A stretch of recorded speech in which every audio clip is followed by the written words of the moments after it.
Peace and welcome to the culture right here on the Black Star Network. I'm your host, Farajii Muhammad. Thank you so much for tuning in and being a part of the conversation. Folks, we got a lot to talk about. First and foremost, let me share with you the latest developments in the case of the 6-year-old who shot and wounded his teacher down in Virginia and how his mother has officially pled guilty to child neglect. We'll talk a little bit about that. Also, folks, let's talk about what's happening in the state of Arkansas as the Arkansas governor, Sarah Huckabee, has declared that they will not accept credit for AP African American courses. That momentum from Florida is spreading, folks. We'll have that conversation. And then today we're going to have part 2 of our special series on how is Black Montgomery doing. We're going to reach back out to Sister Tamasha Brown, Brother Travis, to give us the latest around a new protest that's set up in Selma and the upcoming mayoral election that's happening at the end of this month and how that River Dock brawl may play into that. We're going to have that conversation. So stay with us. It's all happening on today's edition of The Culture right here on the Black Star Network. Let's go.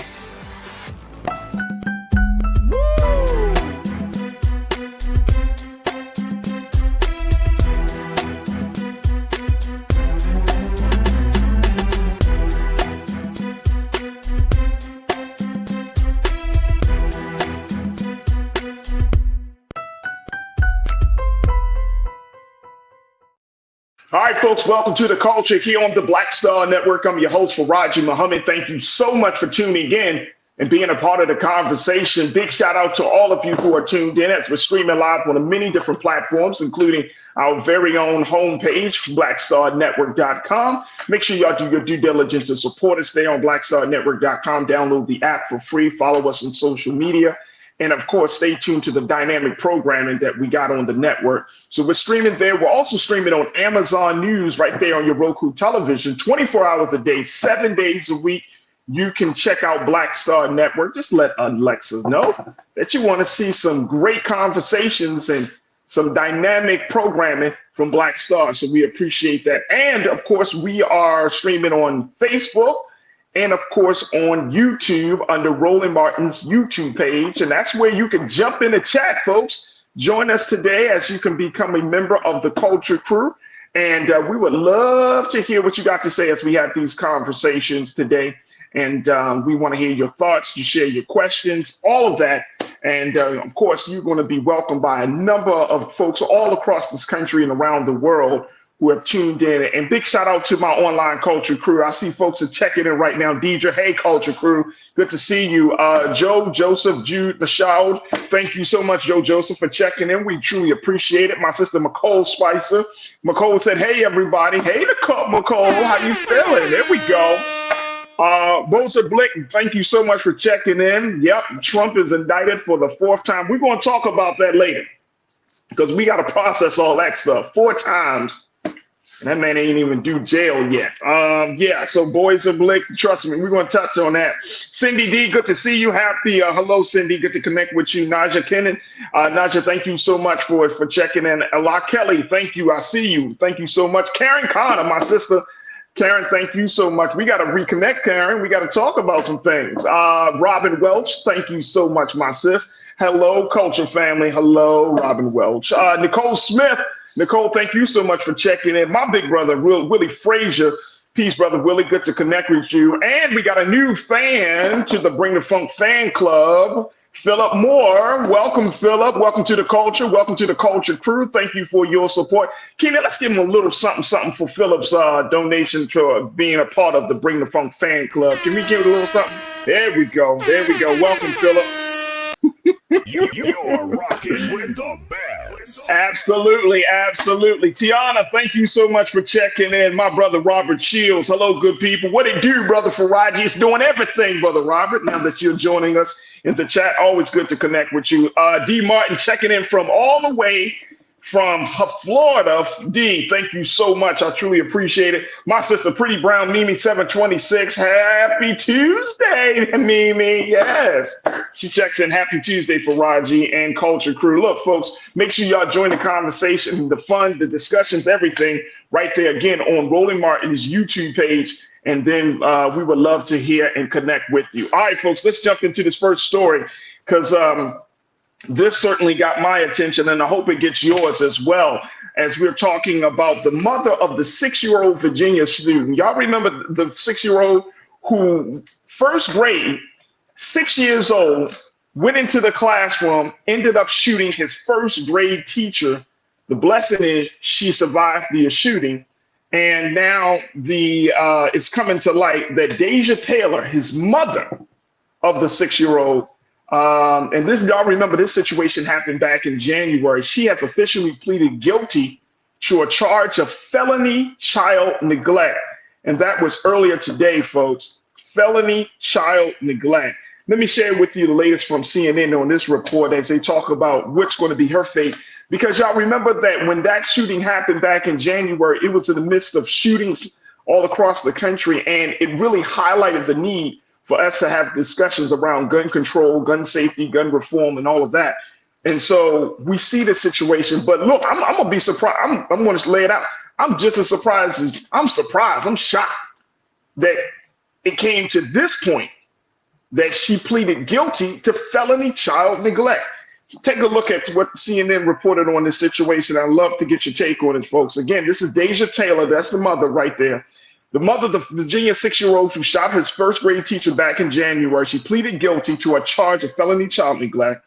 The charge has a maximum statutory sentence of 5 years in prison, folks. However, per a plea agreement, prosecutors have said they will not seek a punishment beyond the sentencing guidelines of 6 months. Judge Chris Papel said he reserves the right to sentence outside that recommendation, but as it stands, she's looking to face 6 months in prison. Here's what happened. This happened back in January the 6th, actually. When she purchased the gun, she kept it on the top shelf of her bedroom closet. It was secured by a trigger lock, according to her attorney, James Ellison. He told CNN. But in their search of her residence, they found no trigger lock and no key to a trigger lock, according to the prosecutors in court. The 6-year-old stood on a dresser drawer, took the gun from Taylor's purse. According to the prosecution, he brought the gun to school in his backpack, police said at that time. The boy had been seen playing with the gun at his grandmother's and said he wanted to go to a shooting range. I'm gonna let y'all just let this marinate. So he took this gun he wanted to go to a shooting range, ended up going to school with his gun, and now he ended up shooting his teacher. Again, she has not been killed, so the teacher has survived. The boy, who is now in the custody of his great-grandfather, will not be criminally charged, according to the Newport News Commonwealth's attorney. But the child, after they did some evaluations, suffers from extreme emotional issues and is in therapy and showing improvements. So the boy has gone through something. Something has happened. Now, Ms. Taylor, she has no criminal record, folks. She cooperated with the authorities since the shooting, and she turned herself in to police in April after the filing of state charges and was released after posting a $5,000 bond. Can we have a conversation about this a little bit? I got to take a quick pause, but crew, can we have a conversation about this? What's your take on this? What's your take on this? This is of course, along with the gun piece. But there's some other things happening here. This is in pleading guilty to felony child neglect. Now, does that mean that she not fed her children? No, but she did put the gun in a space and in an area that her son could reach it. Crew, I know y'all got something to say about this. Look, we're going to take a quick pause. When we come forward, I would love to hear what you got to say. What do you make of this story of Deja Taylor, her 6-year-old son who shot and wounded his teacher's first grade teacher, and the fact she pleaded to felony child neglect in Virginia? Share with me your thoughts. Post your comments on our YouTube page under Roland Martin. We would love to hear what you got to say. And let's have a conversation about this, about the role of the parent.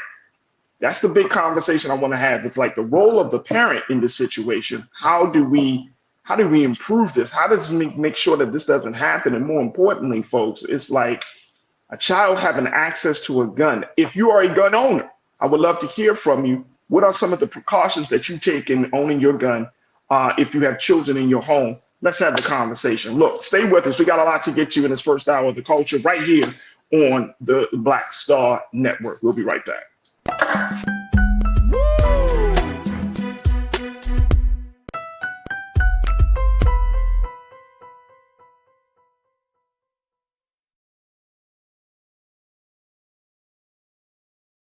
When you talk about blackness and what happens in black culture, we're about covering these things that matter to us, speaking to our issues and concerns. This is a genuine people-powered movement. There's a lot of stuff that we're not getting. You get it, and you spread the word. We wish to plead our own cause. Too long have others spoken for us. We cannot tell our own story if we can't pay for it. This is about covering us. Invest in black-owned media. Your dollars matter. We don't have to keep asking them to cover our stuff. So please support us in what we do, folks. We want to hit 2,000 people, $50 this month, raise $100,000. We're behind 100,000, so we want to hit that. Your money makes this possible.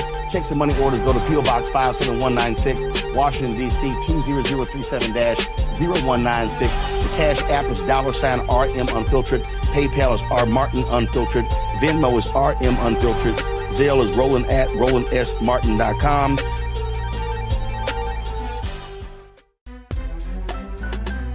I'm Farajii Muhammad, live from LA.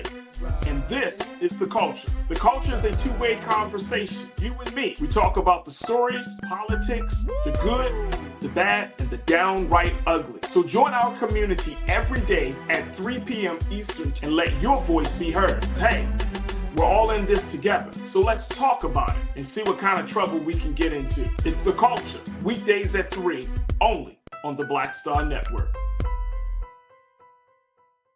Folks, Black Star Network is here. Oh, no punching. I'm real revolutionary right now.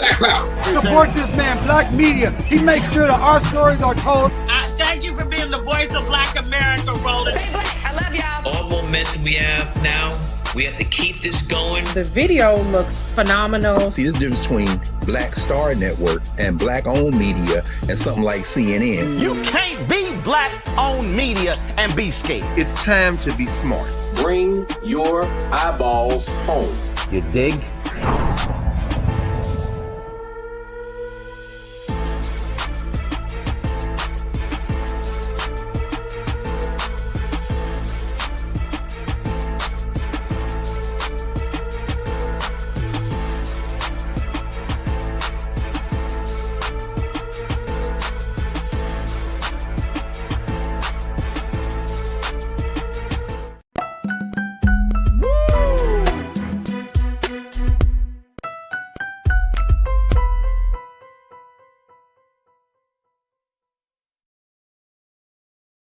All right, folks, welcome back to The Culture here on the Black Star Network. I'm your host, Farajii Muhammad. Thank you so much for tuning in and being a part of the conversation. Folks, we've been talking about the story of Miss Deja Taylor. She is the mother of the 6-year-old who shot and wounded his first grade teacher in Virginia. This incident happened back in January of the year.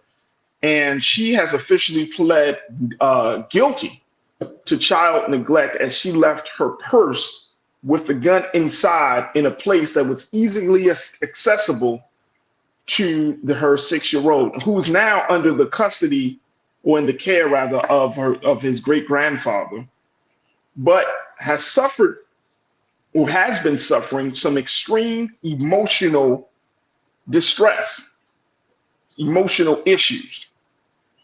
And I wanted to kind of bring this up to bring it to y'all attention, crew, to see, if we can have a conversation about this, because there's so many different layers to this, not just the fact that he did the shooting, but the fact that she had a gun. She initially told folks that she locked the gun up and she put it in a place that it couldn't be locked, but the prosecution said they found that wasn't the case, that the gun was unlocked and could be accessed by her 6-year-old, which it was, because he was able to climb on something and grab it. So she had a gun in the house, easily accessible, not thinking about it. And then you got on top of all that a 6-year-old who's suffering from some emotional issues in distress. So something is going on. Something is really, really going on. All right, let me get your take on this, crew, because many of you have started checking in all across the chat, and I would love to hear from you. Let me go to, let me hear Tranquil Shores Travel Agency, LLC. You said, poor baby, the mother's first mistake was not properly securing the gun and allowing the child to know where it was. Secure those guns and keep the kids safe. Yeah, absolutely. I would assume, though, Tranquil Shores, that that would be like the first rule, how to lock your gun. I would assume that that would be like the first thing you do. And then the second rule is make sure your gun is in an area or a place where a child won't have access. I would think that would be like in the first 3 things you do when bringing a gun home. Lock it, store it, and then and making sure that nobody else knows where the situation is. Pretty Brown Mimi, thank you, Tranquil Shores. Pretty Brown Mimi, my sister Mimi, you said this is a sad story, but because the boy had special needs and the teacher survived, perhaps the mom can receive therapy and community service. This is a tough story. It's a very tough story. It's a very, very tough story, to say the least. And she got 6 months. She was looking at possibly years, Mimi, but she got 6 months. But as I mentioned, the judge said he could actually sentence her beyond the recommendation, but she got 6 months. And I know she's deeply embarrassed by this whole situation, right? I mean, no mother wants to be dragged into court and then charged with felony child neglect. And then you got to already deal with the fact that your son shot somebody, could have potentially killed somebody, not just hurt his teacher, could have killed a classmate. I mean, the situation could have gone left, but it speaks volumes. Like, where was her thinking? You know what I mean? And I'm trying to understand what was the mom's thinking, Miss Deja Taylor's thinking. Robin, thank you so much, Mimi. Robin, you brought it. You said you checked in and said, I am speechless. This one is hard. I am glad the mom cooperated with authorities. Yeah, I am too. I'm sorry. I'm a little hurt by this one. I'm hurt by this one, y'all. And I know we often talk about parenting, which we can talk about. We can say, parents need to do more in these things, but it's really sad. I think that it's not just about the gun issue. I'm also concerned about the fact, Robin, what is the emotional distress? What's the origin of that? Why is that the case? What was going on in that household? That would be my question. Like, what's going on in this household that a 6-year-old would do that? And to even point out the fact that this is a 6-year-old. How does a 6-year-old know how to handle a gun, plan with it, put it in his backpack? Like, something is happening, folks. Thank you so much, Robin. Janelle, my sister, you said, unfortunately, she is guilty and probably took a plea deal. If only this type of accountability was required of every parent that's been connected to white minors guilty of wreaking havoc in the past. Come on. You ain't saying nothing but a word there, Janelle. You ain't saying nothing but a word. Absolutely. Accountability. And it's always interesting, right, that when we have conversations about like mass shootings, especially when young people are at the perpetrators of mass shootings, we always act like what's the parents. And I'm not saying that every parent is responsible, but this is hard. You know what I mean? Like, as a parent, you know what your child has the inclination to do. Now, do you know what every single move? No, but you should know your child. I forgot which shooter it was that, it could have been a few of them. But when they look at those mass shooters, and you're talking about Dylan Roof, like Dylan Roof's sister, she just got locked up. I mean, for like drunk driving or something like that, like a DUI, excuse me. But it's something. But it's not like if a child is in the home, y'all tell me if I'm wrong on this.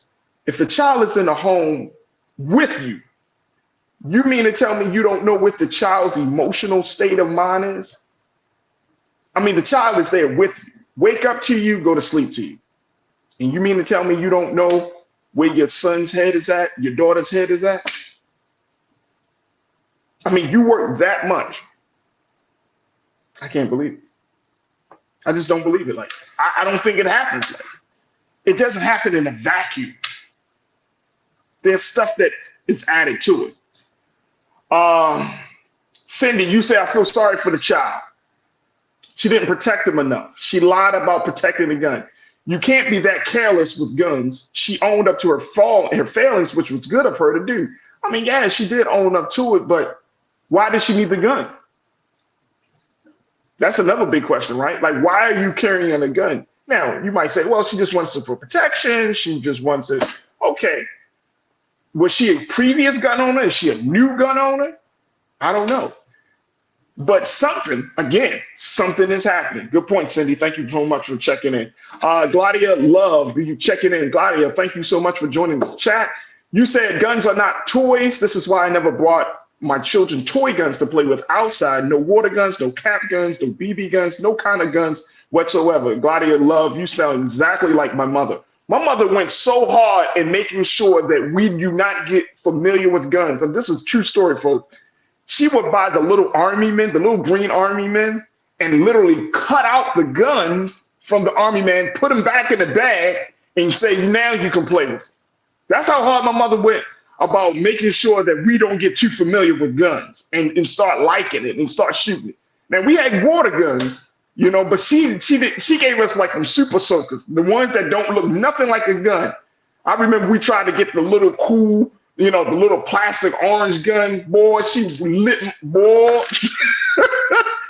my ass up for bringing it in. So it was an orange fake looking gun, but she lit me up because she was like, we don't play with guns in this house.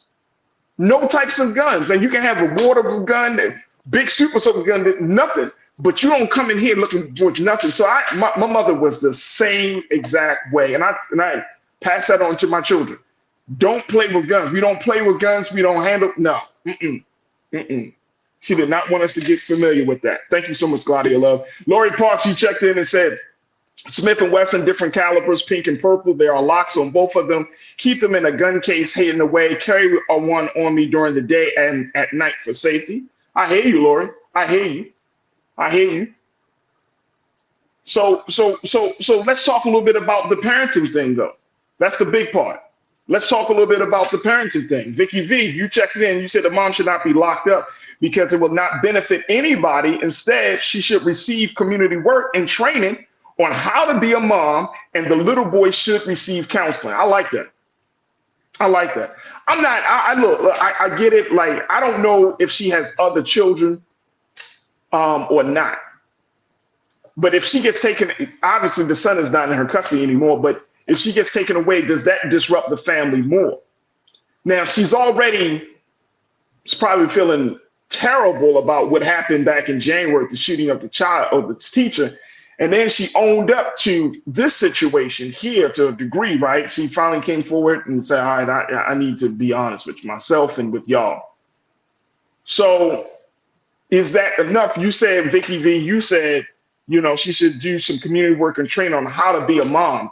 Hell, I think that's all of us. I think every parent, there's no guideline on how to be parents, folks. Y'all know that, right? So any type of intervention of that is fine. And I think a lot of parenting comes down to making decisions. So it's not just about caring and looking at people. I think parenting comes down to decision making and having the best judgment when you are making those decisions. Thank you, Vicky V, for posting that. No Face, you checked in and said, this truly is exclusively an American problem. The fact that y'all have to be taught as early as possible about guns is insane. Welcome to America, No Face. It is insane. We get introduced to guns at such a young age because of the culture. We live in such a violent culture. Cops and robbers, action movies. We listen to about guns and music, especially within Black music.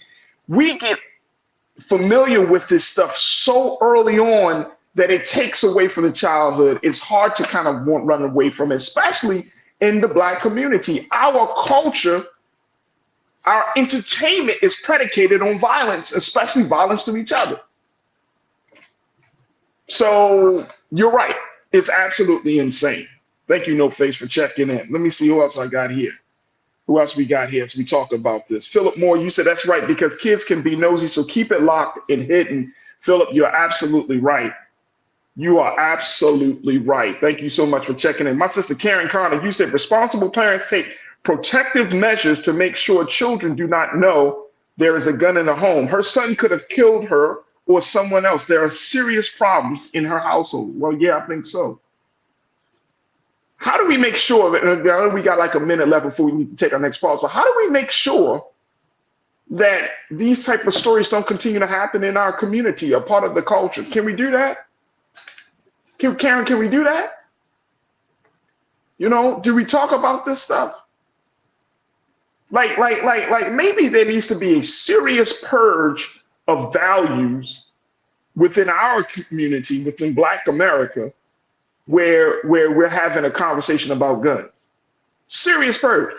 And look at the situation about guns. People go to guns as a way or means to resolve a conflict, right? Which is crazy, because once you bring a gun into a conflict, it don't resolve nothing. It escalates everything. So we have this love affair, and like I said, we grow up in violence, in violent culture. So we have this thing, and in our community, the first thing is not talking. It's like either I'm gonna smack you or I'm gonna shoot you. I got a problem with you, I'm gonna either smack you or I'm gonna shoot you. And so we gotta talk about the revolutionary act of shifting our values from seeing violence as being the only way that we can handle problems. Stephanie Macklin, Stephanie, thank you. Karen, thank you so much for checking in. Stephanie, I want to get your take in, and we're going to take our next pause. You said if you can't secure your gun in a home with children in general, you get what you put out. The government is not an excuse. Absolutely. That's a tough pill to swallow, Stephanie, but I agree. I would agree. We cannot blame it all on the government. We can't blame it on the white man. We got to start taking accountability for ourselves. We got to take accountability and responsibility for our own action. Again, Ms. Deja Taylor finally decided to take that accountability, take that responsibility. I think she's a young woman too. I think she's, I think I saw it in the piece. I think she's like younger than 30, like 26, 27 years old. So that could certainly play a role into it. Maybe stuff in the household. And I'm not saying that young mothers are not good mothers. And that's not what I'm saying. But if you're 26, 27 years old and your child has a certain development, you know, he has development issues, and you don't know how to handle your own emotions, let alone the emotions of a child at 6 years old. You don't know how to. See, that's what I'm saying. That's the hard part about parenting. It doesn't require you to be perfect, but you at least got to be in the game of becoming a better person. So that's the big part about that. Look, we got to take another quick pause. We're going to just kind of let this thing marinate. I want to bring you up to speed on what's happening in Arkansas on the other side. So folks, stay with us. We still got a lot to get to in this first hour of the culture here on the Black Star Network.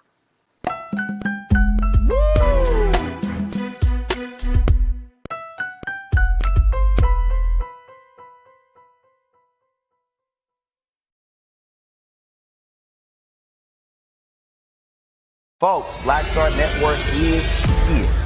Hold no punches. I'm real revolutionary right now. Support this man, Black Media. He makes sure that our stories are told. Thank you for being the voice of Black America, Roland. Stay black. I love y'all. All momentum we have now, we have to keep this going. The video looks phenomenal. See, this difference between Black Star Network and Black-owned media and something like CNN. You can't be Black-owned media and be scared. It's time to be smart. Bring your eyeballs home. You dig?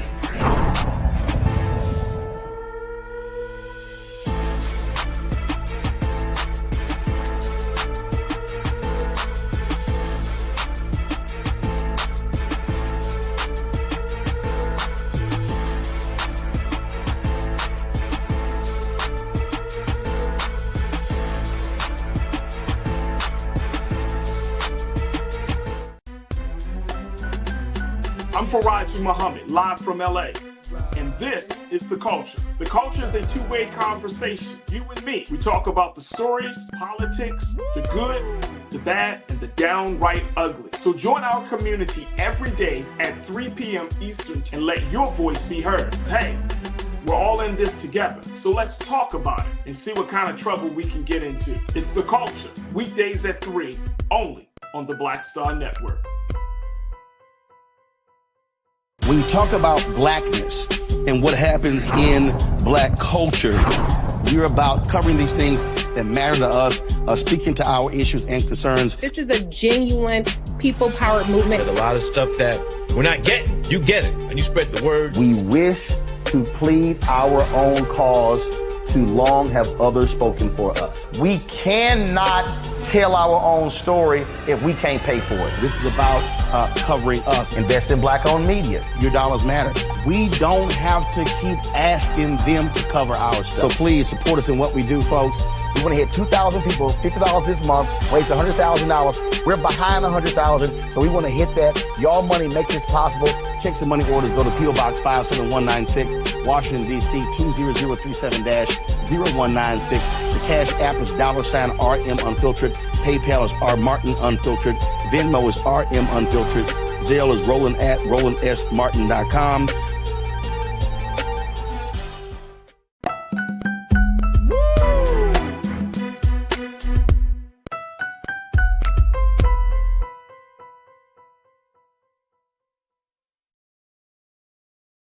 All right, folks, welcome back to The Culture here on the Black Star Network. I'm your host, Farajii Muhammad. Thank you so much for tuning in. All right, folks, along with the gun situation, and again, our hearts and prayers go out to Deja Taylor and her family as they are trying to deal with this whole scenario, this whole situation. But I wanted to bring your attention to something that we have been kind of really beating the drum on, which is this situation about the attack on Black history. Another state, folks, the state of Arkansas.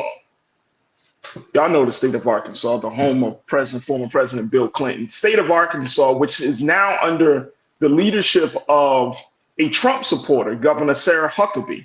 They announced that they will not allow credit for African-American courses, AP African-American courses, that you can take the course, you just won't get credit for it.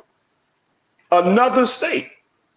Let me share with you the latest from NBC on this particular issue, folks. And it says that, these courses, the AP African American Studies course, won't be eligible for early college credit this year.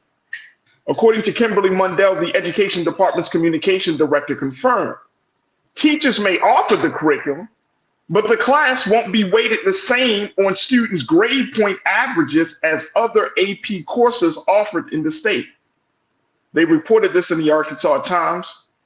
And in a statement from the department, it says the department encourages the teaching of all American history and support rigorous courses not based on opinions or indoctrination. What? So teaching Black history is an opinion and it is indoctrination? What in the hell is going on, man? This is coming from the Arkansas Education Department. And they removed the course abruptly after Governor Sarah Huckabee there just months ago signed bills limiting what educators can teach in public schools. Y'all, I'm telling you. True, I'm telling us. See, some of us don't want to talk about jumping into the fight and going, but this thing is spreading. It's crazy.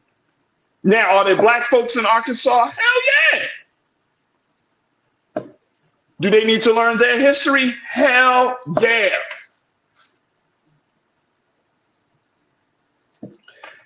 Kimberly Mundell from the Arkansas Department of Education. She said Arkansas law contains provisions regarding prohibited topics. She said, without clarity, we cannot approve a pilot that may unintentionally put a teacher at risk of violating Arkansas law.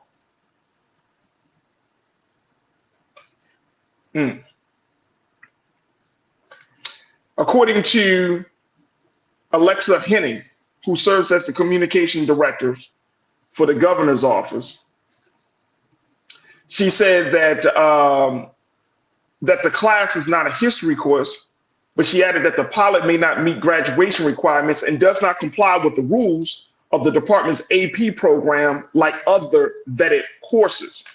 She said there is currently an African American history class students can receive credit for. The department encourages the teaching of all American history and supports rigorous courses not based on opinions or indoctrinations. Come on, man. Come on, y'all. Crew, talk to me on this. What are we looking at here? What are we dealing with here? What are we talking about here? We're getting in a space now where politicians are dictating the agenda for what's going on in the classroom. Woo! We're in a space now where a single politician can influence a committee, a board of folks, to dictate and determine what should and should not be taught in the classroom. More so, they can put a different spin on the history, classified as indoctrination, propaganda, all of these things, but and it will prohibit certain information to get into the minds of Black students and other students in the classroom.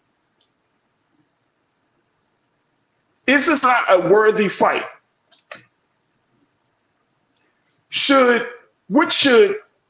We talked about Kamala Harris. What should the vice president do?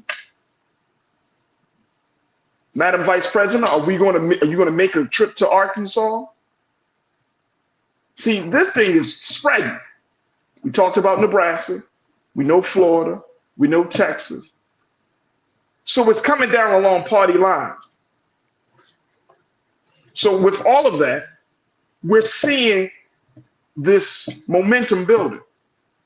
Does that mean it's going to take over the whole country? No, it doesn't mean that. It may not even get that far. But if you got 5, 6, 7, 8, maybe say 10 states that has the right to rewrite history, who decide to negate history in 10 states, even 5 states, and Black folks are living in those 5 states, see, it's like you are stopping the light. You are encouraging darkness in the minds of those students. You are encouraging ignorance in the school system because you don't want to teach something that you don't personally agree with. You don't want to teach the full history. You want to teach an abbreviated, revised, annotated version of history. All right, let me hear what y'all got to say, crew. Willie, my brother, you said, look, we've left the education of our children to our oppressors and we expect different. Come on, man. It's on us to teach our children. We have Freedom Schools, African History Network, Narrative, and others. And I wonder what is, look, man, this seems like this question is going all around the country. What are Black folks in Arkansas doing about this? If you're from Arkansas and you in the chat, tell me. I just want to know. Is there some uproar about this? Is there some pushback on this? Or is something happening? But Brother Willie, I feel you. But we knew this. We knew that a day like this would come for years. We knew this. That's the thing about this whole situation. This is nothing new. We knew that there would come a time where even though we fought for the integration of the school system, that there would come a time where there would be some individuals who would say enough of that and would go to war against history. You know how you can just stop the movement of the people? Don't teach their history. Robin, thank you, Brother Willie. I appreciate you. Great point. Robin Welch, you said, when is the DOJ going to step in and do something? What can they do, Robin? I mean, seriously, and this is not being facetious, not trying to be a smart ass. I'm just asking, what can they do? This is a state problem, right? The curriculums are oftentimes determined by the state administration, right? So what can they do? Because essentially, the state can teach whatever it wants to teach. Now, if we make a strong case to say it is a violation of civil rights, but what evidence do we have for that? Karen, my sister, you said, is Arkansas also disqualifying other ethnic courses from AP credits? If they are targeting only African-American studies or history, this is a civil rights violation. And that's a good point. Excellent. That's a good point. That's a good point. But we have to have a conversation. There needs to be something. You know what I'm saying? And look, in Black America can't, I said this before, folks, a couple of days ago. When a state is weak, if Black people in one state is weak, that's when the rest of the country, of the rest of Black America needs to step in. We can't just barge in on somebody's home, right? So we got to ask the question, well, how is Black Arkansas doing? You don't like my music. You checked in. You asked this question. We all know the answer to this question. Is European history accepted? Absolutely. Of course it is, bro. See, this is a cultural thing. You know what I'm saying? This is not related to, they're putting it under quote unquote indoctrination. They're putting it under propaganda. They're putting it under something else. But this is a cultural thing. This has been long spinning. This has probably been brewing in a lot of people's minds, hearts, and spirits for a long time to do something like this. It's just now that this is becoming more and more like, okay, now it's the time for us to unleash our hatred. But this has nothing to do with agendas. This has nothing to do with politics. This is just like, nah, we're gonna wage war on them. Kiana, my sister, you checked in and said they are always talking about don't tread on mine, but tread on my back, but they always treading on Black folks, right? Absolutely. Absolutely. Monkey Confessions, you checked in and said other curriculums do not have unrelated topics in it. What is Black Arkansas gonna do? Black Arkansas, what y'all gonna do? Sunshine, Cool Water, you said, as a proud Black American, I am proud not to rely on what happened 400 years ago to make me some kind of victim. That's some backward ass thinking to me. You said, I am proud not to rely on what happened 400 years ago to make me some kind of victim. This is not to make people a victim. This is about teaching history. And you say you are proud not to rely on what happened 400 years ago. We all standing on the backs of our people. What happened 400 plus years ago affects who you are today. See, when we start to get into this disassociative thinking, like, oh, that was 400 years ago, that don't have nothing to do with me. And correct me if I'm misunderstanding you here, Sunshine Cool Water, but it sounds like you saying like there's some little disassociation happening here. What happened 400 years ago? We should all be concerned about how our story is being told, how our history is being taught. We should all be concerned about that. We shouldn't be like, well, I'm glad it is what it is, partner. We should all be concerned about that, right? Because guess what? We, as individuals, we came here, we're at this place because of our ancestors that were enslaved. And then once those ancestors who got out of slavery and started to build the journey or on the journey of self-independence, self-determination, how they were destroyed. Like, come on, man, this is history. This ain't, we need to know this stuff. This ain't I don't have to rely on them, on that history because I'm not a victim. This ain't about being a victim. Somebody don't teach you your history and your blood, sweat, and tears. Your ancestors gave their lives for this damn country. And you worrying about, well, I don't have to rely on them? That when that history could be a victim? Hell no, man. You want our story told. Everybody else can have their story told. But when it comes to black people in this country, we just got to sit back, and we are the #1 source. We were the very reason America is great. It was us that made this country great. It is us that continues to make this country great. We are the salt of the earth. And we want to act as if like that don't affect us when somebody don't teach our history to black children, to white children. They need to know. How the hell are we going to have a conversation about the future if we want to delete the past? We want to not remember the past. We want to act like, oh, well, that's the past. Come on, man. That doesn't make sense. Again, that sounds like some old breaking of your own consciousness. How can I say I'm a black man? I'm supposed to stand on my people. Everybody in this country right now in 2023 stand proud in who they are, right? But black people, we got to take the hit. Because the moment we say that we black, man, we can't even say we black. We got to say we American. We can't even say we black. I'm black, man. We got to take the hit for that. Come on, man. Come on. I'm not playing them games, bro. Classic victimhood mindset. This is what you're saying, Sunshine Cool Water. Name one part of history that is being erased, denied from you, my guy. What do you mean that's being denied? They don't want to teach it.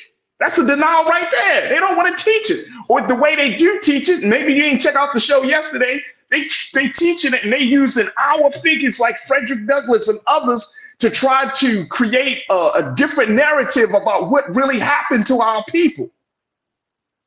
And this ain't victimhood. The Jews don't call it victimhood. When we got to learn about their history, the Irish don't call it victimhood. The English don't call it victimhood. When we got to learn their history, right? You learn everybody else's history, but comes to black people, man, why can't we just get past it? We always crying victims. Hell no, man. I ain't crying. No, you want to learn who we are. Because then what? What are you connected to? See, this is the poison of the condition that we find ourselves in. I'm going to say this and then we're going to take another quick pause. This is the poison of the condition. We hate our history and ourselves so much that when we talk about bringing our history to the forefront of people's minds, we get mad. Oh, man, why we got to talk about this? That's how much you hate yourself. But every time you look at a picture, somebody took a picture of you in the room with other group of people, who's the first person you want to look for in the picture? It ain't somebody else, it's yourself. So what's the picture of America looking like if I can't see myself? We can't talk about being a proud American. We can't talk about giving to American. You can't even carry the label of American if black folks ain't at the center of that conversation.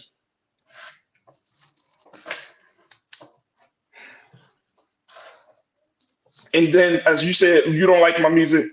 Amen, Farajii. Victimhood is complaining that other people's histories are being taught. This ain't complaining, y'all.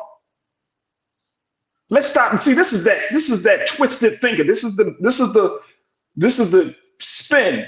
This ain't complaining because you want to be recognized, you want to be heard, you want to be seen. That's not complaining. That is a human desire. Every human being has the natural desire to want to be seen, heard, recognized. That's a human thing. I don't give a damn who you are. Nobody comes into this world wanting to be considered nothing. That is insane. And in the big scheme of things, out of all this culture, all this stuff that's happened in America, black folks just want to be seen. Nobody says you got to give us anything, because we have shown time and time again that even when you don't give us nothing, we still rise to the occasion. We are resilient. We have the strongest resolve, and we still patriotic as hell. In the midst of all of this stuff, we still talk about America, America, America. Don't come on with that bullshit, man. Let's keep it real. This ain't victimhood. We want our due. We don't want no handouts. We want what's due. You give it to every other groups of people, you should give it to black people. Bump that. Bump that. So if any one of you start thinking this is victimhood mentality, man, you can miss me with that, because guess what? I know what I'm due. Every people want what they're due. And guess what? We're going to get ours, folks. I don't care if y'all think it's victimhood or not. My people built this country. 400 plus years. We suffered. We're still suffering. Hell no. We want what's due. This ain't just talking about no money. This was talking about the fact that, look, you can try to erase us from history, but guess what, baby? This ain't happening today. It's not happening no more. All right, folks. We got to take a quick pause. I got to get off here. Get my special guest in here, man. But look, don't walk away from these conversations thinking victimhood, folks. I'm serious. Let's think the fact that, look, this is only right. This is due justice. This is justice, man. If you ain't going to treat the people right, man, please don't miss me with all that other stuff. All right, folks, look, we got to take a quick pause. When we come forward, let's check in with my sister and brothers down in Montgomery, Alabama. We're asking the question again, how is Black Montgomery doing? Part 2 of our conversation. Stay with us. It's The Culture here on the Black Star Network.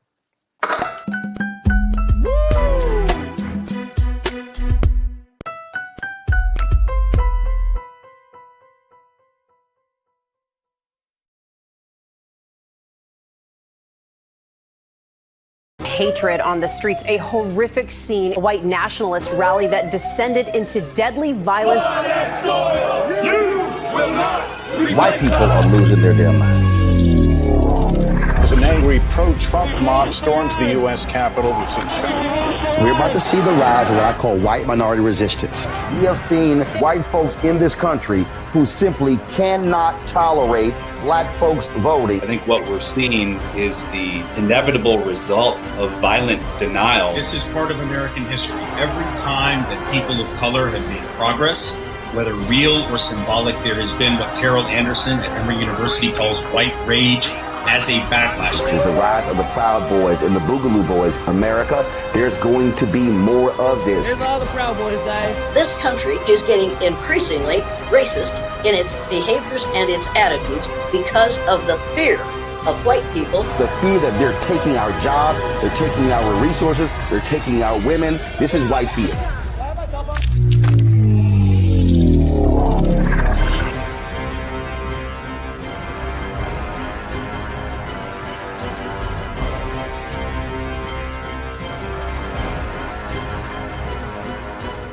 Black Star Network is here.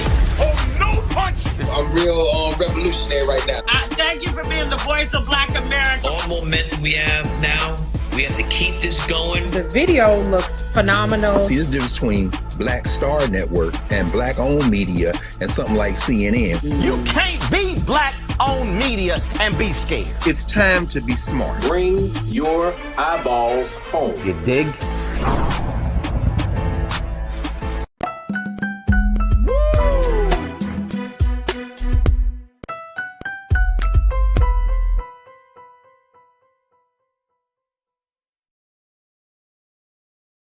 All right, folks, welcome back to The Culture here on the Black Star Network. I'm your host, Farajii Muhammad. Thank you so much for tuning in for the second hour of the show. Man, strong first hour, man. Strong first hour. Make sure y'all be a part of Team Replay as we had those conversations from everything about the mother of the 6-year-old who in Virginia who shot and wounded his teacher, how she pled guilty. Miss Deja Taylor pled guilty to child neglect, felony child neglect. Very sad story. To what we just talked about. Talking about how Arkansas, the next state up in line that is denying to give credit for AP African American studies courses for as part of their curriculum and the impact that it makes on colleges for those who are planning to matriculate into college. Folks, that conversation continues to happen. But I'm so happy that we're able to kind of shift gears just a little bit as we talk about history. We got a conversation here as we are continuing our discussion about what's going on in Black Montgomery. If you have noticed, the conversation about Montgomery has slowly started to die down. Folks have kind of moved on. But I don't want us to get into that space, especially when you had pivotal moments like what we saw down in that dock just a couple of weeks ago, how that situation continues to reverberate throughout the city of Montgomery, among Black people there, and throughout the country. Even though we may not be talking about it just as much, even though that viral moment has died down, doesn't mean that it's less important. And so today we wanted to continue the conversation because as we look at what happened on the dock, there was some new action taking place in Selma. And special guest is going to talk to us a little bit about that. Plus, do you know that there is a mayoral election happening in Montgomery at the end of the month? What a time. What a time.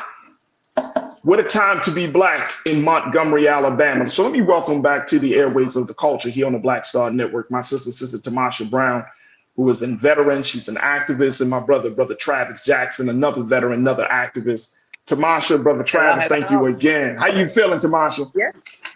Oh, baby, I'm good. You understand me? We got some storms. It's been storming every day since that brawl. So I'm enjoying the weather. I'm enjoying the atmosphere speaking right now.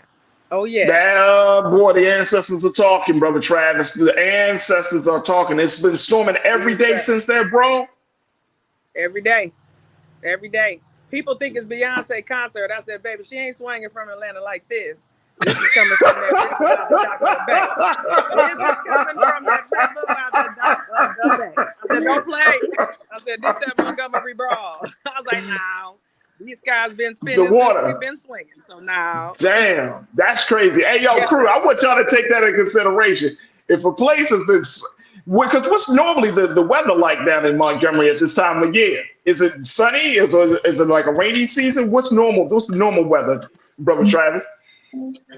So in the month of August, this is the hottest month in the state of Alabama.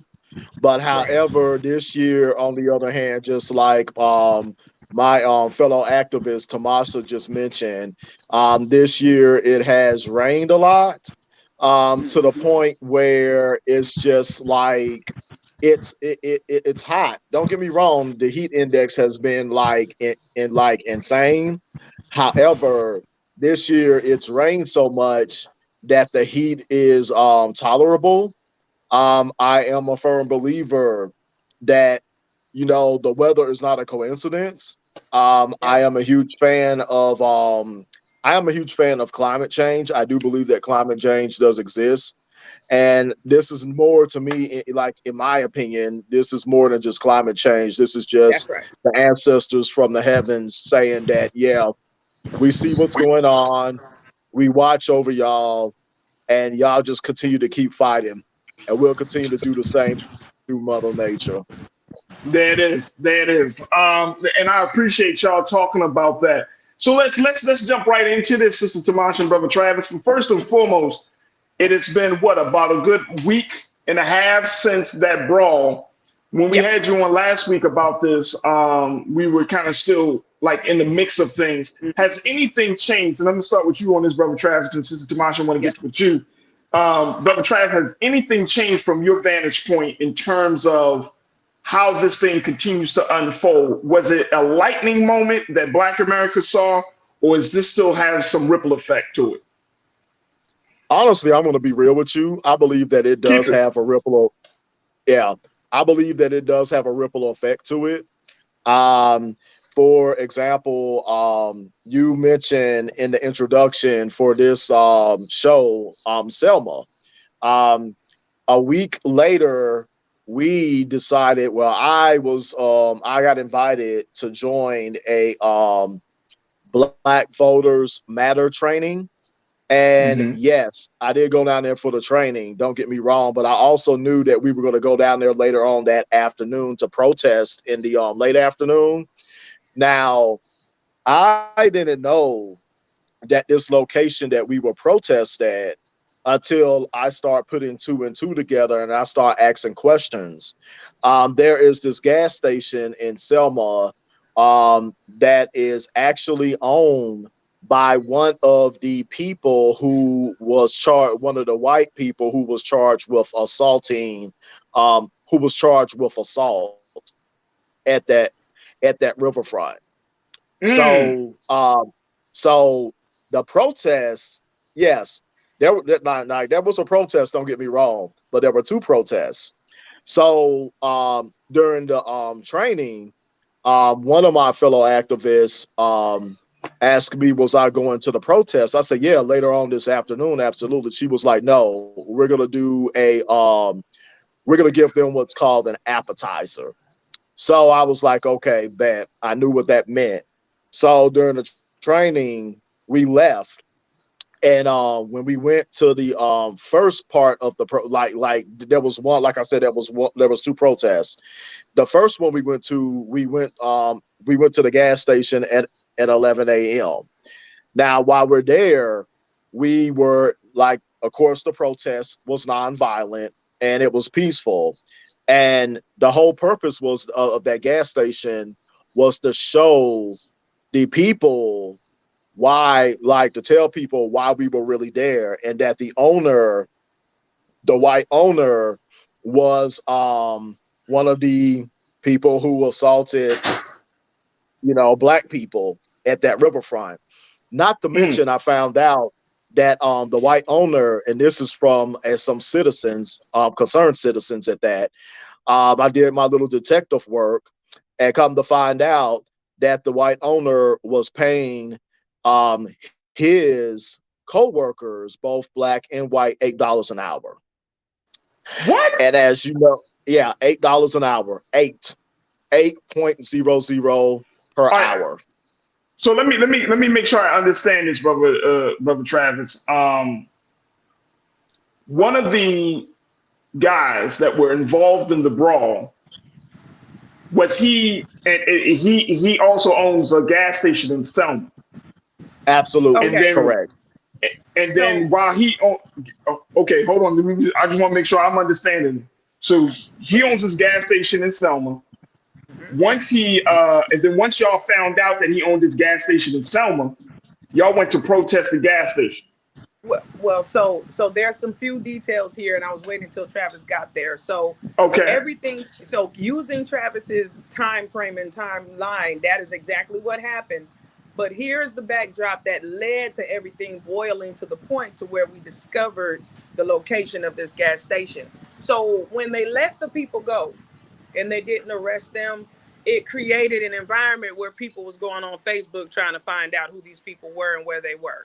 They started to engage with the public from Facebook and began to say some very derogatory statements towards people in the community that responded to their behavior on the dock.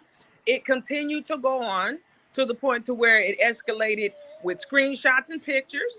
And eventually we found the store because we had their name. So a group, for example, is called Montgomery Street Committee, Montgomery Community Uncut. So, these are our ways in the community of communicating with each other. And in that group, we started to share what had occurred. So right in the midst of this, I look in this group because I'm on the phone left and right. I'm concerned about who's going. We don't know what's happening with this brawl because people are starting to really find out in the community. We see that, on Facebook, when you change your cover page, how it puts that picture up showing that you changed your cover page. Yeah. Well, they changed their cover page to a cotton field. So in between arguing with the public, going back and forth about their rights and all this, they changed their cover page to the cotton field. And we said, really? So we found their address of place of business and went right there and handled and so Travis walked right into what was brewing there. So that was the fuel behind it. It wasn't, I want to make sure that people understand, you don't just get up and just jump in and say, okay, we're going to protest. There has to be some ground for you to be on that movement. You have to have something to stand on. So when they began to engage, the police let them go.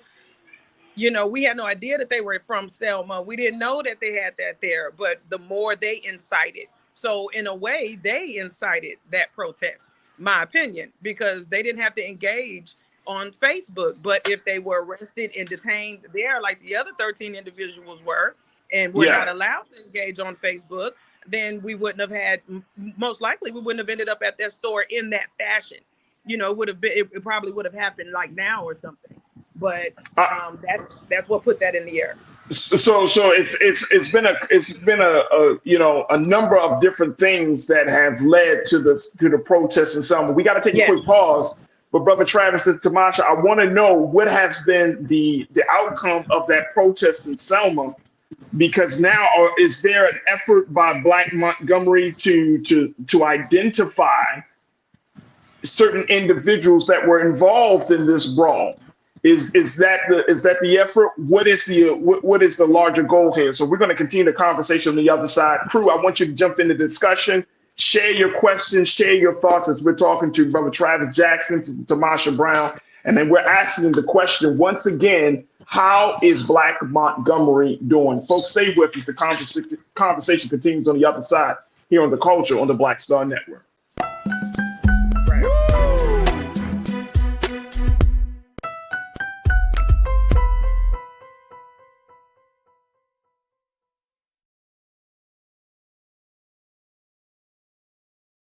Black Star Network is here. Oh, no punch! I'm real revolutionary right now. Thank you for being the voice of Black America. All momentum we have now, we have to keep this going. The video looks phenomenal. See, there's a difference between Black Star Network and Black-owned media and something like CNN. You can't be Black-owned media and be scared. It's time to be smart. Bring your eyeballs home. You dig?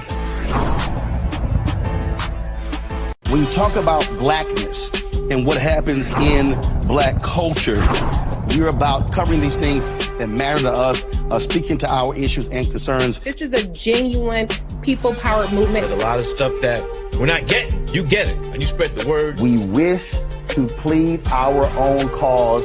Too long have others spoken for us. We cannot tell our own story if we can't pay for it. This is about covering us. Invest in Black-owned media. Your dollars matter.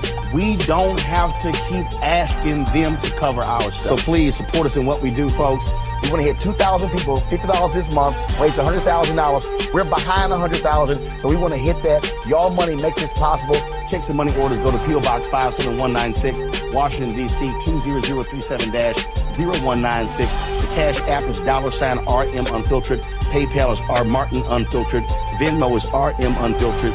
Zelle is roland@rolandsmartin.com.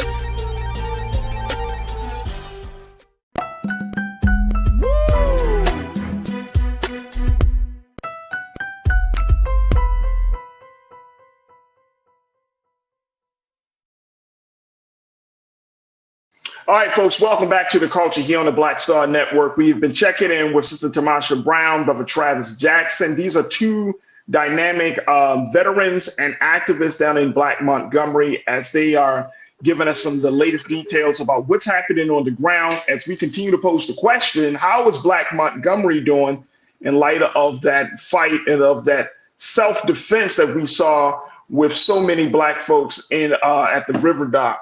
Brother Travis and Sister Tamasha, I appreciate y'all for talking to us. But the next step, it seems like there is an effort, and I want to go back to you, Brother Travis, on this. There seems like there's an effort now is this Black Montgomery trying to institute its own form of justice? Is that what I'm hearing on this, Brother Travis, when we're talking about this latest stand, this action that y'all did in Selma against this gas station and the gas station owner who was involved in this brawl? Is that how we should see it, or is this something else? How would you put it in? What context would you put that in? In my opinion, I feel like we're showing people that we refuse to be complacent. We won't be silent anymore. And the revolution, you know, they say the revolution will not be televised, but in this case, the revolution, we want to show people that it will be publicized. We want to show people that yes, we are the Deep South, but guess what? We will not get complacent. That was just the appetizer. That riverfront was just the appetizer before we give the nation a full portion on what we're really about. So that's how the way I felt with this protest. And as you know, if you don't mind, I would like to continue to tell you what I observed. Please lay it down. Yeah, bro, go ahead. So like Tamasha mentioned, there were some clues that tipped us off, and so basically we responded to that. Now, the first time we went out there, it was around 11 a.m. and we did gain a lot of attention. Some of the attention was in support of us, and some of the attention not so much. And the not so much attention including people honking their horns, flicking us off, cursing at us. Some people stopped on the side of the road, which, you know, if you've ever been to a protest, cars that stop on the side of the road, you know, that's a major red flag. One incident, one of the white drivers, he could not look no more than in his 70s or 80s. He pulled over in his old Chevy, and he basically screamed obscenities at us, racial slurs at us. I was able, through my security skills, I was able to get the tag number. I'm very grateful for that. But actually, we even had people that actually pulled in the gas station and got out and shook our hands and told us thank you. Thank you for being out there. Thank you for being a voice for people who are in this city who cannot speak their minds, because as one white lady who is a supporter of us said, she said that she would love to be out there with us, but if she's out there, then she's like saying that she doesn't know what's going to happen, because she actually knows the police just like that. So she told us, thank you for what you do. Thank you for what y'all do. That was one of the many people who gave us our flowers or respect. But there were many people out there who honked their horns, who flicked us off. There was one cop car, I counted at least 5 times, he circled the block. When we parked in Winn-Dixie, there were some cops who got tipped off on what we were doing, and they parked in Winn-Dixie. One of the undercover cops parked literally right next to me. So that did not deter us at all. We had one of the people who attended was actually a individual who marched, who was present on Bloody Sunday in the 60s. Now she's 70 years old, but she was 14 years old when she walked across the bridge, and she remembered everything that happened. So it was just, for me, I saw it as, we are not going to get complacent whatsoever. Other cities in the Deep South may get complacent. Other cities, including Montgomery, may stop the conversations, but we're going to show people that we're not going to stop the conversation, not just through words, but through action.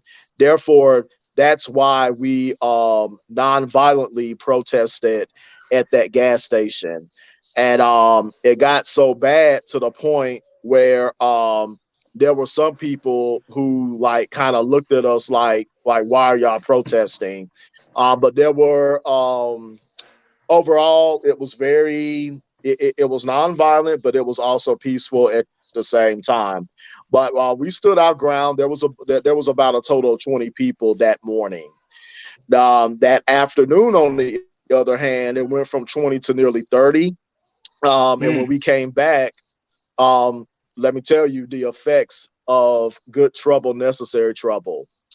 Mind you, there's Winn-Dixie, by the way, that's next door to this gas station. I guess we sent a ripple effect that morning, because when we came back to that gas station had a sign on the door that said, "We're closed for the day." Yeah, the gas station was closed, and check this out. It gets even more powerful. Winn-Dixie closed early that day too. Yeah. So when we came back, y'all shut it down. Shut it down. Yeah, we did, definitely. You know, and so when we came back that afternoon, we had more cops out there surveying us, but the cops did not get out the vehicles, because what could they get out the vehicle for? We were peaceful, we're nonviolent, or whatever. So yeah. So we did have more police presence, but they did not get out of the vehicle. And that afternoon, we had like 30, 35 people out there protesting. But we had more honks on the horn in solidarity. Here's first and foremost, brother Travis, I want to say excellent work. That's excellent work. I'm loving this report, the report that you're sharing with us. And here's the big thing that I'm getting from this. And Sister Tamasha, I want to get your take, and crew, I want to get you checked in as well, because folks are checking in. Nika Nostalgia, you said, why would we stop fighting? Come on, Nika. You're absolutely right. Why would we stop fighting? But the thing is, you're only talking about, Brother Travis, less than 50 people. Yeah. Less than 50 people making good trouble and shutting down two big business, a gas station and a market. Mm-hmm. Less than 50 people can disrupt business, and less than 50 people can stop us from going along to get along. Less than 50 people. And I think that's a powerful, powerful testament, because a lot of times, Brother Travis and Sister Tamasha, a lot of our people, we think that we need hundreds of thousands of people to come out there to affect change. And you're telling us, brother, in the midst of the Deep South, after a major situation like we saw on the riverboat dock, less than 50 people, like all of Black America, y'all, crew, I want y'all to hear me out now.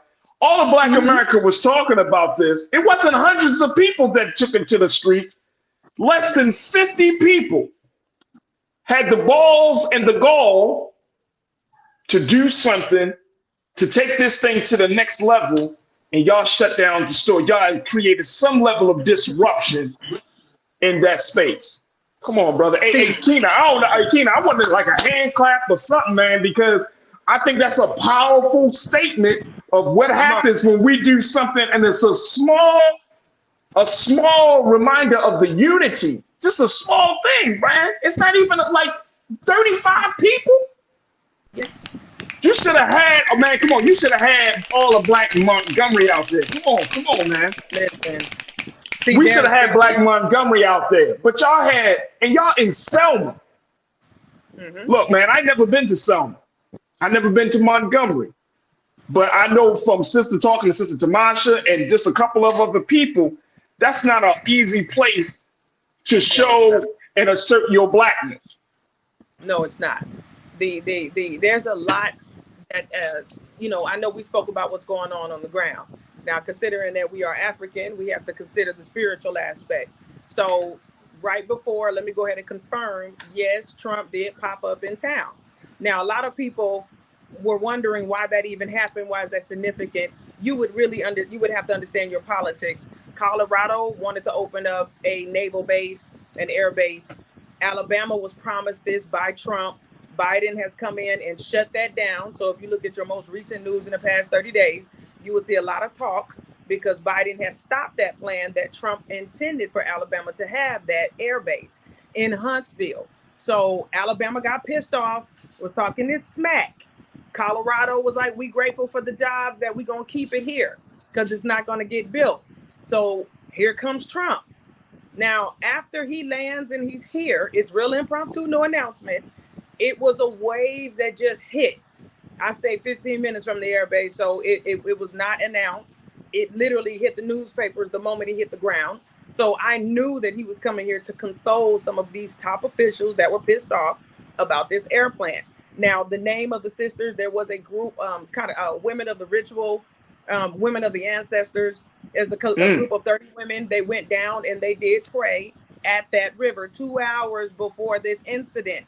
They threw roses and they threw those petals out, and it covered the ocean, literally almost like a blanket or a path walking from the distance of the ship to the dock. So they were right there on the scene. And then, of course, 2 hours later. So looking at this from a spiritual perspective, and then looking at the numbers in Selma. Okay, Selma is a 45-minute drive, 45 to an hour drive from Montgomery.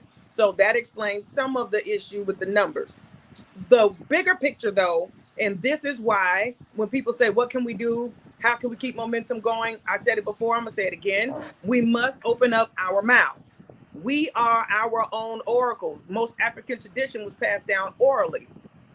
You have to turn around and tell your children and their children, your children's children, the names of their father, what they did for a living, where they people came from. You're gonna have to settle anything in between that's keeping that from happening.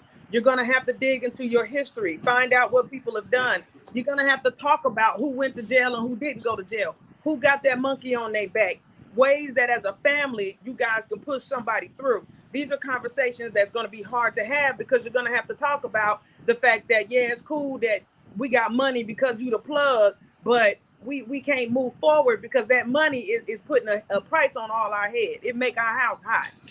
You know, we have to start holding ourselves accountable.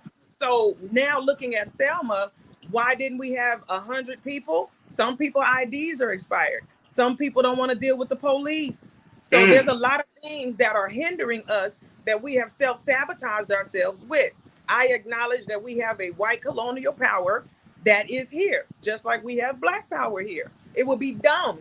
It'd be naive and ignorant to act like we don't know the system that has oppressed us, that was built on our backs. The policing system was built off of Hoover watching Marcus Garvey. So we can't act like we don't have this enemy before us, but we don't need to feed the machine. We need to get our licenses right. We need to pay the tickets off. We need to do what we need to do to equip ourselves so when it's time to move, we can make that move. All of the people that went to jail back in the day, they didn't have a record with 50 things for what we go to jail for now. When they went to jail, it was a collective effort why they went to jail because they were all fighting the same enemy. We're not fighting the same enemy anymore. Some of us standing out there protesting got warrants. Some of us protesting ain't got, you know, our houses have got to be made strong. So while we are losing the momentum of the physical fight, we need to strike the fire and respond to the call that God is striking within our souls to really deal with these issues that we have in our own community so that we can break down the system that way. That's how we fight that. Hey, look, Sister Tamasha, Brother Travis, I got to take another pause. Level Infinity, you checked in and said, I hope we can continue to mobilize and keep this energy for other things, e.g. voting. We're going to talk a little bit about this politics piece on the other side. Monkey, but Level Infinity, thank you so much for checking in. Monkey Confessions, you said, hoping that this stays focused and doesn't get turned into a POC, BIPOC, black and brown, marginalized narrative. It may, but we will have to see. Look, we got to take a quick pause. When we come back, more with our family, Black Montgomery, Brother Travis Jackson checking in, veteran and activist. Sister Tamasha Brown checking in, veteran and activist. And folks, I want to hear from you. Stay with us. It's The Culture here on the Black Star Network.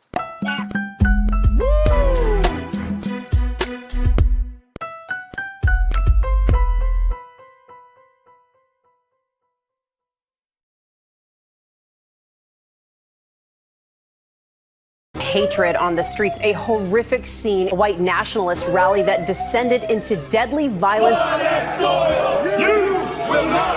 White people are losing their damn minds. As an angry pro-Trump mob storms the U.S. Capitol, we're about to see the rise of what I call white minority resistance. We have seen white folks in this country who simply cannot tolerate black folks voting. I think what we're seeing is the inevitable result of violent denial. This is part of American history. Every time that people of color have made progress, whether real or symbolic, there has been what Carol Anderson at Emory University calls white rage as a backlash. This is the rise of the Proud Boys and the Boogaloo Boys. America, there's going to be more of this. Here's all the Proud Boys, guys. This country is getting increasingly racist in its behaviors and its attitudes because of the fear of white people. The fear that they're taking our jobs, they're taking our resources, they're taking our women. This is white fear.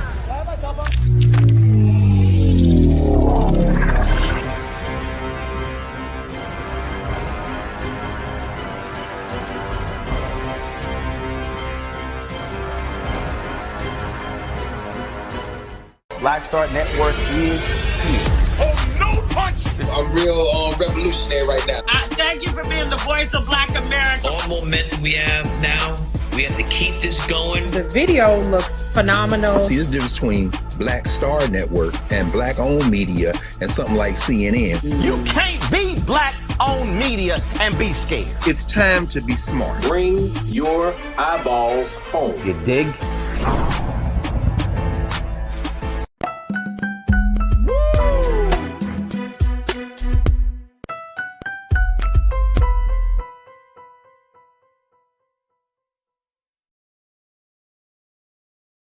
All right, folks, welcome back to The Culture. We have been checking in with our sisters and brothers and our family down in Black Montgomery as we're continuing to pose the question, how is Black Montgomery doing, as we are looking at the aftermath of that brawl on the docks, where our people came to the defense of our captain, co-captain, our brother, and that has shaken Black America. And we've been having these conversations with activists and residents on the ground to see what has been happening since that brawl.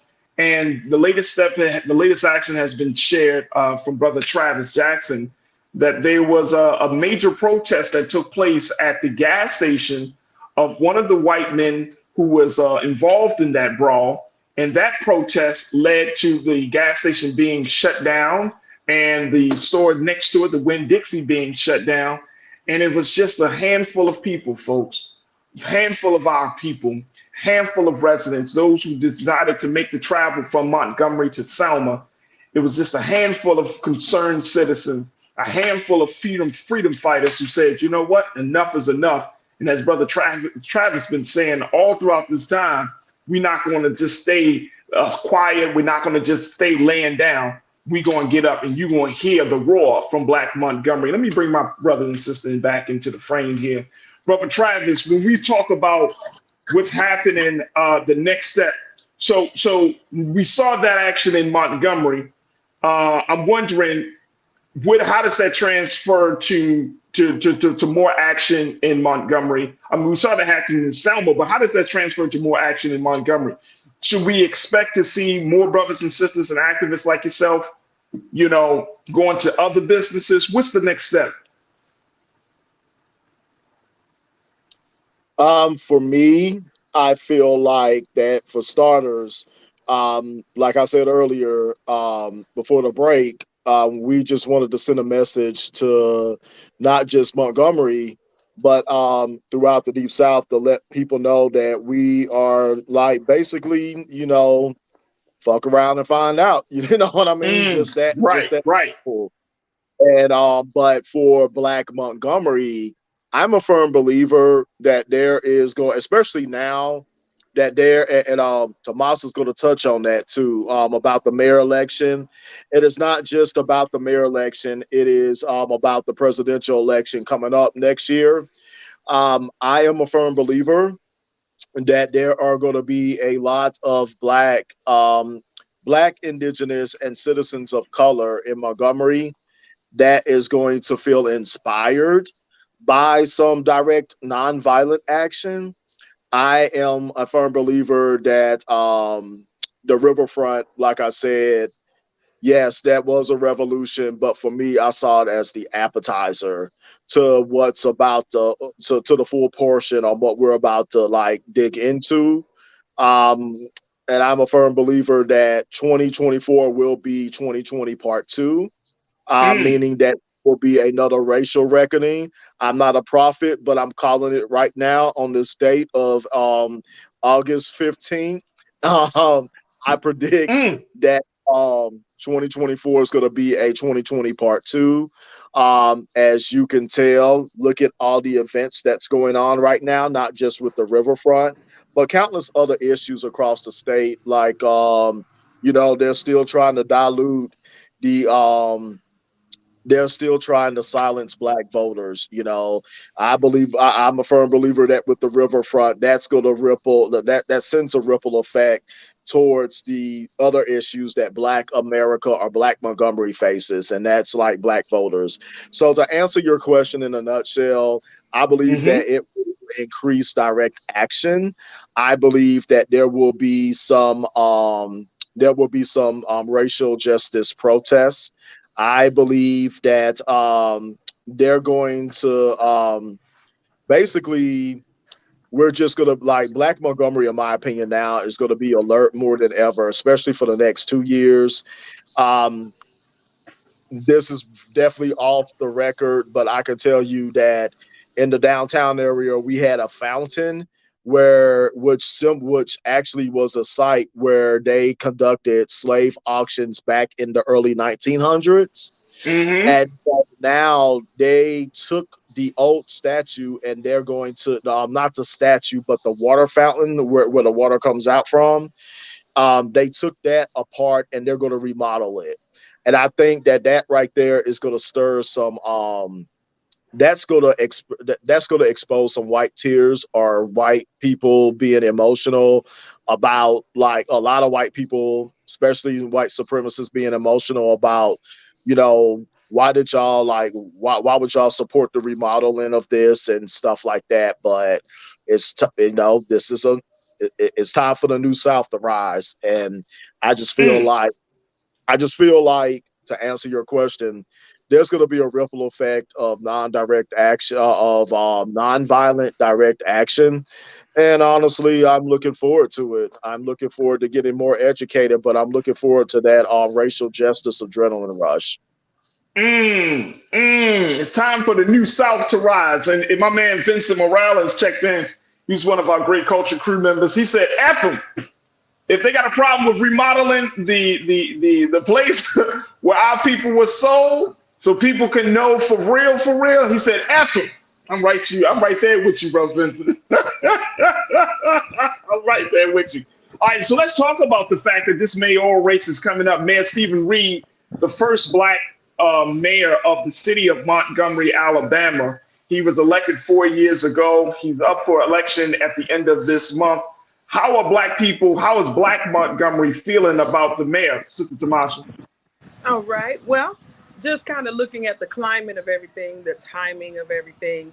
That's part of the reason why some of the advertisement of the brawl hasn't kicked up, because it's been covered or clouded with the mayoral campaign. So October or August 22nd is when they're supposed to have the vote. There were other contestants or other candidates that stood up to do it. In spite of a lot of things that people may feel about Mayor Reed, in spite of the recordings that were leaked that you can find on YouTube, there's still a strong hand that's like, hey, we're going to cover him. So we're dealing with a lot of Black mindset, Black protection, Black covering in spite of type things. But it's a little dangerous because we're in a political position. So you're seeing him a lot in churches, taking pictures and being community involved now. It's an election year. I've been here long enough to see that thing happen every election year, but that's in between every 3. So at the sacrifice of lives between those 3 years to the 4th year, is it worth the vote? And the redistricting, rezoning of the voting, that they just done here with the Supreme Court with the map, nobody really knows if they're even voting in the right jurisdiction. So there's so many things that's going along with this. And, some people want the mayor at their church, so they're going to take that picture. They're not going to disagree, so there's a lot that is more soul striking going on that we as a public would expect as far as proper behavior, but we can't, because they have to make that choice as far as how they're going to stand. And much like that white lady that said in Selma that she didn't want to make certain choices as it would impact her livelihood, Montgomery is the capital, so it's not so easy to just jump off here. You know what I mean? You got the capital, you have the governor and the mayor that lives here. So it's not so easy to just make some noise on a certain level, because you have the strongholds that are really here. So the climate is real political right now. And I agree with Travis. 2024 is also a national election year. We have president coming. So even though all these indictments are coming, we have Trump and his party that's still there. Biden's still trying. So the question of the hour is, with this that happened with the brawl, what are we as the houses of God, as the anointed, learning from this? Judgment starts at the house of God. And with us being the chosen, we need to take an account and put some grace and mercy and start owning some things so that we can evolve. We are facing a new world order. Bottom line, we're facing a new world order that is happening right before our eyes. Digital money is taking place over the euro. China, Africa, and other countries are bankrupting the US dollar. And we can't have these kind of conversations about how to survive as Black economy in the colonial states because we're too busy still fighting over whether or not we should keep this person in because they're Black, or whether or not we need to let Pookie do whatever the dookie. So we've got to, as a community, look at Montgomery and look at the temperament of the nation and say, okay, it's coming. So what position do I want to be in when it hits? And that's what I'm looking at right now. Is the let me bring this up, and I'm glad that you brought that up, Sister Tamasha, because I'm looking at a quote from Mayor Reed. He did a conversation with the Washington Post. He says there's been a major race and class divide in the city for a long time. His administration is trying to address through increased funding for public education, downtown development, and opportunities for Black business owners. These efforts are meant to address not just the symbols, but the systems that perpetuate that. But is that enough? Is that enough? I mean, look, I've been studying politics for years, and I know what a lot of Black political figures, and even our people, right? We grab on is that he's going to get more money to Black businesses. Yeah. That's all well and good. But I understand, too, that underneath for all of that good sounding promise, those good sounding words, and I'm not just saying from Mayor Reed, just in general. I'm talking about getting to the core of the matter, which is the heart and the minds of the people. How do we, what is going on with the hearts and the minds of the people? I know how people political grandstand. I'm from Baltimore. We political grandstand well. Right. So I understand that point. But I'm talking about getting to the hearts and minds of the people to the point where they feel the change. I don't want grandstanding. I don't want us to get caught up in, if we just vote the right person in, heaven is going to descend upon us. How do we? And I know we got like a couple of moments left before the wrap of the show, but I'm talking about getting to the core of the matter. Sister Tamasha and Brother Travis, love to get your take on it. Go ahead, Sister Tamasha. Considering the fact of this, if you have a sponge on a plate and you pour water, you let the sink run, it's going to absorb into that sponge for a while before it even gets to the plate. So when you have all this quote money and this quote this, that for Black businesses and so on, when you're pouring that, who are you pouring that into that's soaking it all up? Because by the time it hits the community, we can't see new paint on the curb. So yeah, you may have money for Black businesses, but all the filters that the Black businesses have to go through to get the money makes it damn near impossible. Yeah, you have new jobs, but if you don't educate the employers about proper background checks, how to interpret the law, how to actually vet an actual employee, they're not going to know.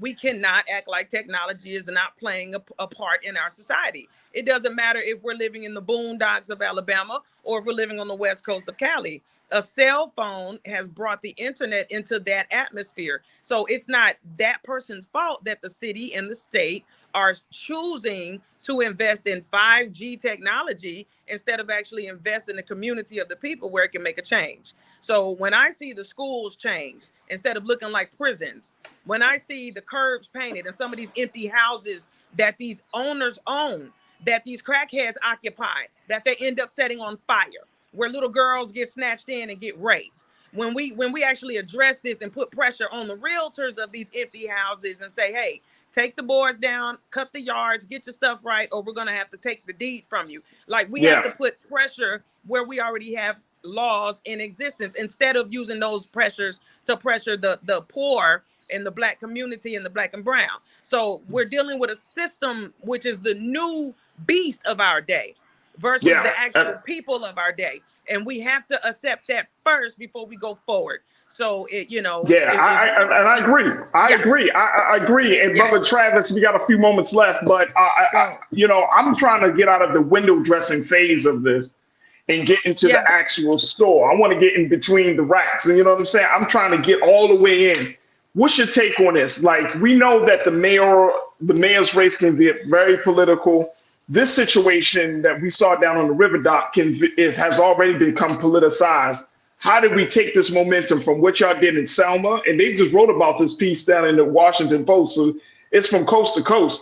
So how do we take that to get to the core of the matter, Brother Travis, which is essentially that there needs to be a new Black political power that has to happen in Black Montgomery and throughout all of Montgomery to see the changes that's going to lead to the interest of our people. Talk to me, bro.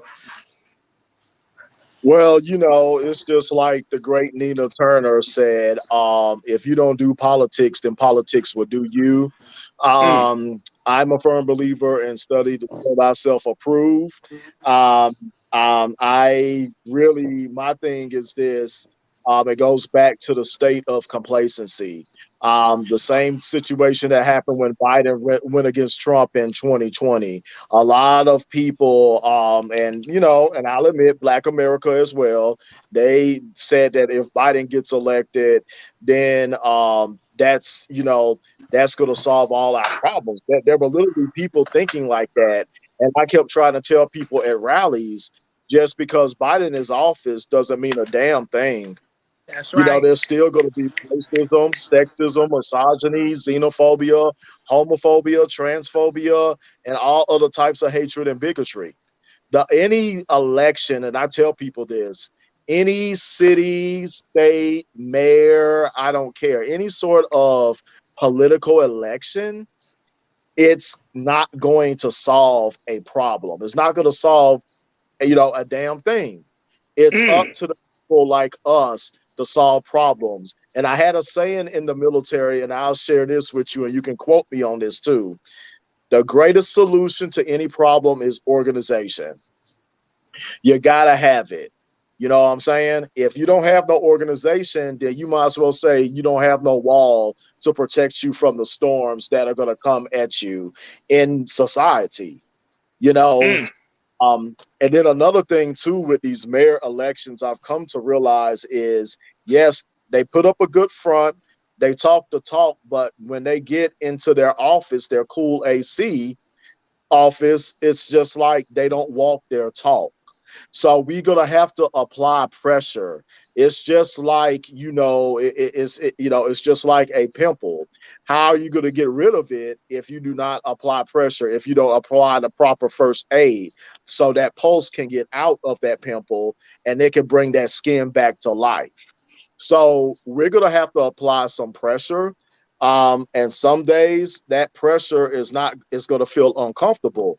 But how can you heal? How can there be radical healing if there's always comfortability?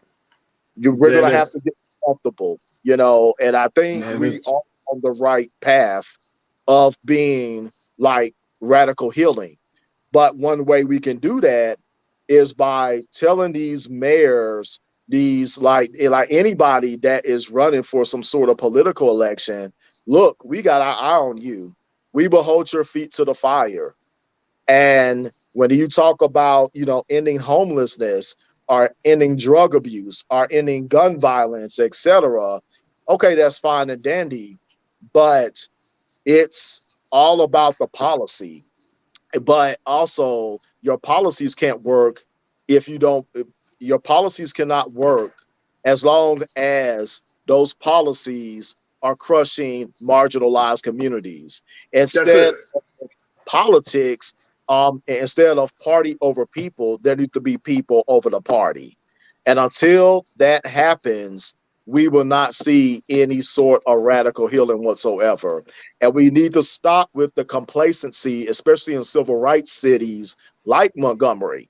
We got a problem. There is a huge problem. And it's not just civil rights. It's not just college football. It's not just soul food. Come on. We have a major economic problem. Montgomery has one of the highest homeless rates, one of the highest AIDS rates, one of the highest, most of all, just any crime rate. People think that Birmingham has the highest crime rate. Yeah, that's true. But last year, for the fourth time, Montgomery had 4 years in a row. Montgomery became second place. It is. Look, we want to stop the conversation right there. But let me just tell you, folks, Brother Travis, Tamasha, I cannot thank you enough for the work that you have already done. And I cannot thank you enough for sharing this and bringing our people up into the mix of what's happening August 22nd, folks, is the general election for the mayor of the city of Montgomery. Mayor Stephen Reed is the incumbent. We will keep our eyes on it. We will certainly talk about it, God willing, next Tuesday when that situation happens.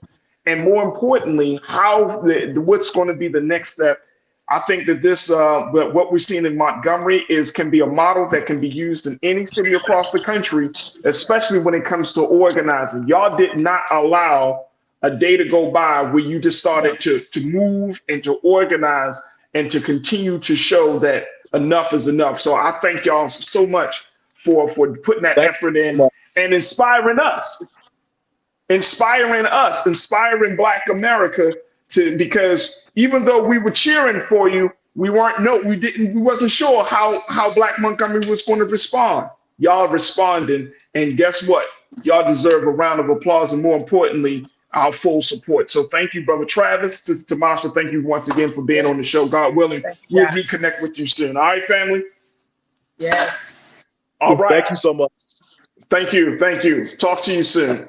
All right, folks, that's going to do it for us. Man, what a fantastic conversation. A lot of you, the crew members, y'all checking in saying y'all enjoyed the discussions and just wanted to give you a taste of the real, right?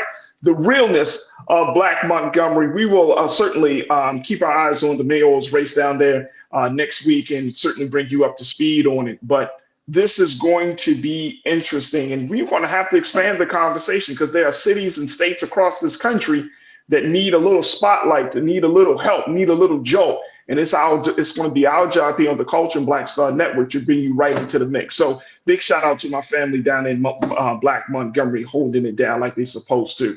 All right, folks, that's going to do it for us. We're a few minutes over, but we truly appreciate you sticking around, being part of the conversation.